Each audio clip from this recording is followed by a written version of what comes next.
കൊടുങ്ങല്ലൂർ കാവ് തീണ്ടലിനിടെ അനുമതിയില്ലാതെ ഡോക്യുമെന്ററി ചിത്രീകരിക്കുകയും ദൃശ്യങ്ങൾ സാമൂഹിക മാധ്യമങ്ങൾ വഴി പ്രചരിപ്പിച്ച് സ്പർദ്ധയുണ്ടാക്കാൻ ശ്രമിച്ച സംഭവത്തിലുമായി കൊടുങ്ങല്ലൂർ പോലീസ് സ്റ്റേഷനിലെടുത്ത 2 കേസുകളിലായി 4 പ്രതികൾ പിടിയിൽ.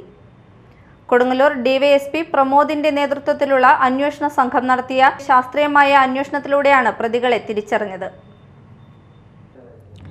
ഡോക്യുമെന്ററിയുടെ സംവിധായകനായ തിരുവനന്തപുരം നെടുമങ്ങാട് ആനാട് വെമ്പു സ്വദേശി സജിൻ ബാബു, പോലീസ് ഓഫീസറുടെ വേഷമിട്ട വയനാട് മാനന്തവാടി അമ്പൂത്തി സ്വദേശി കുറ്റിപ്പുറത്ത് വീട്ടിൽ ജിജോ, കോമരത്തിന്റെ വേഷമിട്ട പാലക്കാട് നാഗലശ്ശേരി പെരിങ്ങോട് സ്വദേശി വിളക്കുതറ വീട്ടിൽ ശരത് കുമാർ എന്നിവരെയാണ് കൊടുങ്ങല്ലൂർ പോലീസ് പിടികൂടിയത്.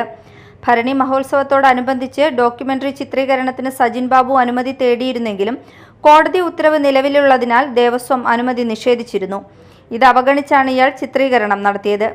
അതീവ പ്രാധാന്യമുള്ള ക്ഷേത്രാചാരങ്ങൾ നടക്കുമ്പോൾ ദേവസ്വത്തിന്റെ അനുമതിയില്ലാതെയും ഭക്തരുടെ വിശ്വാസത്തെ ഹനിക്കുന്ന രീതിയിലും ചിത്രീകരിച്ച ഡോക്യുമെന്ററിയിലെ ദൃശ്യങ്ങൾ ഡോക്യുമെന്ററിക്കായി ബോധപൂർവം ചിത്രീകരിച്ച ഒരു സിനിമാറ്റിക് രംഗമാണെന്നറിഞ്ഞിട്ടും ഇത് മറച്ചുവെച്ച് SA റാങ്കിലുള്ള പോലീസ് വേഷം ധരിച്ച വ്യക്തിയും കോമരവും തമ്മിൽ സംഘർഷം നടക്കുന്നു എന്ന തരത്തിൽ റീൽസ് ചിത്രീകരിച്ച് സാമൂഹ്യ മാധ്യമങ്ങൾ വഴി പ്രചരിപ്പിച്ച് സാമൂഹിക സ്പർദ്ധയുണ്ടാക്കാൻ ശ്രമിച്ച സംഭവത്തിൽ കോഴിക്കോട് കടലുണ്ടി ചാലിയം സ്വദേശി ചാന്ദിനി വീട്ടിൽ ഷൈജു എന്നയാളെയുമാണ് പിടികൂടിയത്.